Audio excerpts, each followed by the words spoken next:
How are you, Jocko? I'm good. How about yourself? Were you waiting on me? I was trying to figure out how to get on here. Yes, we were waiting on you. It's okay. I couldn't. It wasn't live. That's so crazy. Oh, anyways, we're here now, Yep, and we're all here now. So, Jocko, how are you holding up? How is mom doing? How are you doing? things are good. I'm blessed considering what all is going on out there. I'm holed up here in New York, which is basically like ground zero, but um, things are well. I can't complain. Yes. And before we dive into it, the interview, I just want to thank our first responders that are on the front lines, our heroes that are fighting and risking their lives for us.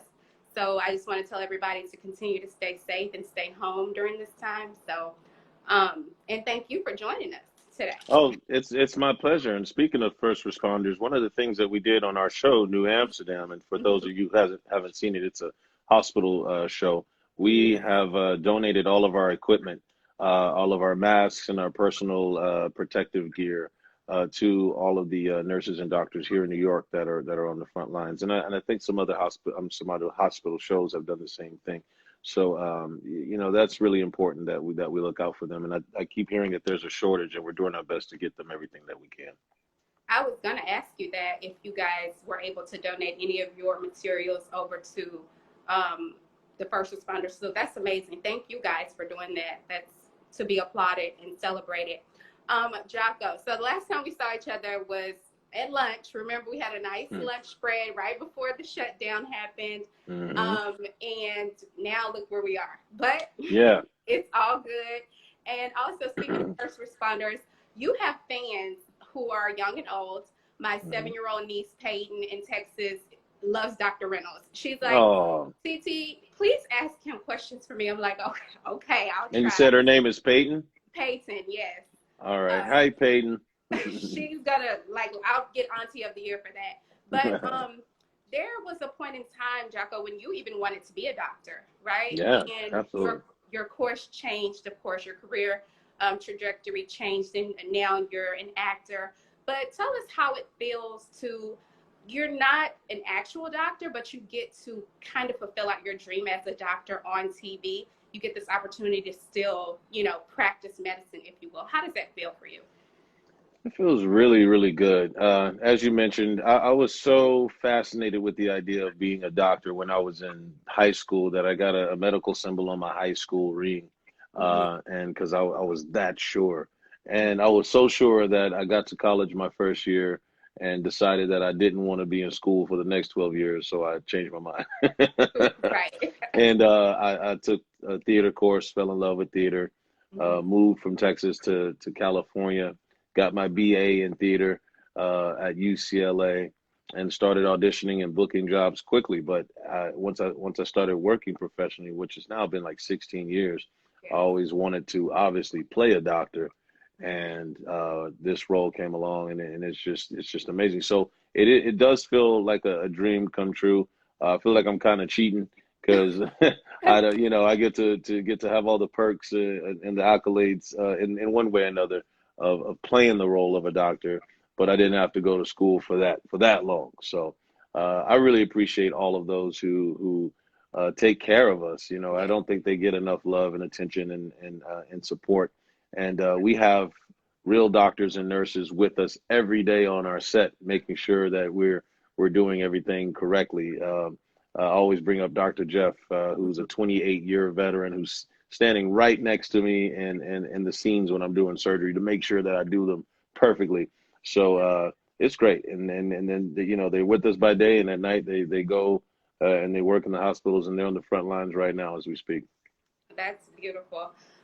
So also when we last spoke, Jocko, we talked a little bit about where season two was headed and what was to come Hmm. with season two. But now the season has been cut short. So will fans get to still see those episodes that won't air that got cut short from season two? And also, will we get the pandemic episode? Yeah, I hope that we'll get to see those episodes. We definitely didn't shoot them, Okay. as you mentioned, because we the production had to shut down for safety reasons, obviously. Mhm. But the stories that were written were Mhm. so good. I mean, I just as a fan, I was excited to see what we were going to do because there's a lot of things left open Mhm. now because we didn't get to finish it. Namely, the question about Dr. Reynolds: is he gone for good? Is he coming back? Will we see a piece of him maybe in San Francisco? Will there possibly be a spinoff? Well, all of those won't be answered in the near future. We'll have to wait until we pick back up production, and you'll at least hear some stories of Dr. Reynolds, or perhaps see him on the screen. I can't reveal which of the two will happen. Also, we have there's a lot. There's a lot. I don't want to reveal anything, but there was some good stuff in that stuff. So I hope when we come back, we get to do it. Have there been any talks of when season 3 will return, or a possible date that we can look forward to for that? Well, hopefully the country and the world will be back on its feet within the next month or two. That would be remarkable. And if so, if we could stay on schedule, we were planning on starting to shoot season 3 in July. Right. And of course, we have to wait and see how that goes now due to the pandemic. Well, thank you for answering the question about Dr. Reynolds, because people are sending me DMs. Ask him, is he coming back? Is he getting a spinoff? What's going on with him? So I know I you love can't it. talk too much about it, but thank you for giving us something. Oh, listen, and I'll even say as a fan, and this is no spoiler. Mhm. This is me not revealing anything. As a fan, I would say that I wouldn't worry too much for people. I would expect to see more of Dr. Reynolds in some capacity. You heard it, you guys. Yeah, stay tuned. And that's me, watching the show. This is what I would speculate. And Right. and just hang in there. And no matter what happens, it's such a fantastic, wonderful, wonderful show. It's so meaningful, just that Yes. it has been good, and it's been good to be a part of something that has meant something to people. Right. You need a box of Kleenex every week when you tune in, and you get to laugh and have a good time and learn at the same time, Yes. about the medical field, Right. and what it's like just on the patient side and on the doctor side to see what they go through. So such a great show. If you guys haven't seen it, by the way, you Mhm. want to go to Hulu or NBC.com and catch up on past episodes. There's no time than the present, No to time. watch. No time better than the present than to do that. This is true. And then a good escape, right? To escape Hmm. all of the news and everything, and come and watch doctors like yourself on TV, Yeah, getting it done, yeah, right? On the front lines too. So, absolutely. also, the coronavirus is disproportionately affecting the African American communities at a high rate. And I know you've been very vocal about your position on the show, and how oftentimes African Americans will neglect to go to the doctor, especially males will probably not go to the doctor because they're busy, they're working, they're doing other things, and just going to the doctor is not a top priority. And so we're seeing now how this virus, although it's not a racist virus, it sees no color, it is affecting the African American communities. What do you say, Jocko, to people in our communities who still feel like this virus can't affect me? I'm immune to this virus. It won't hurt me. What do you say to those people? Well, I think you're going to have people in every community Mm-hmm. who are going to be the naysayers. Um, but the reality is it is what it is. Right. People are free to do as they please, and hopefully the majority of the world will adhere to what is smart, and not only for the sake of their own lives, but for everybody else. Yes, in the African American community, we have struggled with not only historically but today, looking out for ourselves and each other, and making sure that we go get checked up and get to the hospital. And some of us have had very limited access to health care, and due to social injustice, to say the least, of the past, we've had a lot of PTSD Mm-hmm. when it comes to dealing with hospitals. We had, of course, experiments like the Tuskegee Airmen experiment, when they would give black airmen in the military, they purposely gave them syphilis without letting them know, so they can test and see what was going on. So that made the Black community for generations after, very afraid of going to the doctor and not trusting. And there's been other instances as well. So culturally, it's just not been a part of what we have sought to put first in our lives, unfortunately, and we have been paying a price.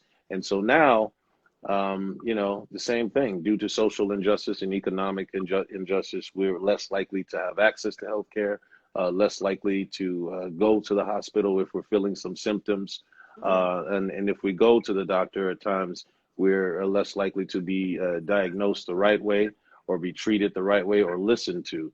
And I don't know how we can change that. And it's very unfortunate. I was just watching a video last night of a young woman, African-American woman, who went into the doctor, and she said the doctor just didn't give her any sort of COVID-19 or coronavirus test, but just diagnosed her with it. And it's officially there on her paper. And it just reminds me of the stories that I've heard constantly of how we are treated as a people when we go into the hospital. So now is not the time, for sure, to play around with anything. The death is real. I've already know someone who's passed away, so this is definitely real. Definitely. JOCKO, so are you cooking during quarantine? I know you love to cook some gumbo. Are you doing those tutorials? I haven't started those yet. I've been real selfish. I've been selfish. That's all. But yeah, I've been cooking, and I've been trying to like steer it a little more healthy, because now I got some time to work out and kind of look after myself more. And so yeah, I love blackened chicken. Now, I mean, look, blackened chicken is not as healthy as like just plain old grilled chicken. But I've been doing that lately and cutting it up and putting it on some salads. But yeah, I could throw down. I'll make some gumbo. I'll leave the fried chicken to my mom, though. I'm not ready to dive into that yet. That's hers is magical. Leave that to mama. What are your plans for Easter? Are y'all Zooming or FaceTiming? What are y'all gonna do? Yeah, I'm definitely gonna talk to my mom, because I think this might be the first Easter we haven't been around each other or been in the same city. So yeah, I'm definitely gonna FaceTime mom. I'm gonna get a little bit of the. I think Joel Osteen is doing a huge event. That looks like with Tyler Perry, Mariah Carey. So that looks like that's going to be a lot of fun, and we can celebrate the fact that he is risen on that day. So I'm looking forward to that. Definitely. And so, do you want to give us a little spoiler or a little kind of tease of Tuesday's episode of New Amsterdam? What can we expect? Well, I can tell you that it's the final episode of the season. And so keep in mind that this was not our planned final episode. What you will get to see, though, are some scenes from the pandemic episode that we've decided not to air. We're going to have the Daniel Day Kim's character. I was going to say Daniel Day-Lewis. Daniel Day Kim's character will be introduced.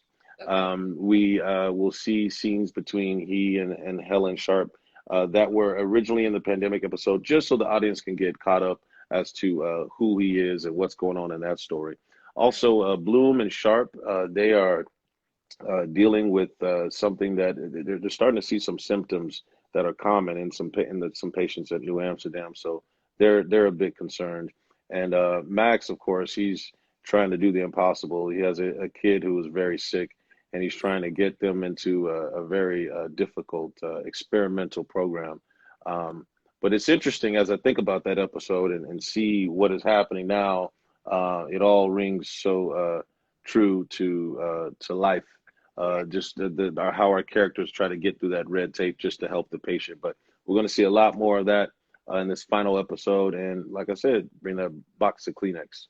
We'll be bringing the box of Kleenex. Thank you so much, JOCKO, for taking the time to talk to us. You have a happy Easter, and we'll be looking forward for season 3, and we'll be watching on Tuesday for the finale episode. Thank you. Absolutely. Enjoy. It's always a pleasure talking to you. God bless. Stay safe. God bless. Thank you, JOCKO.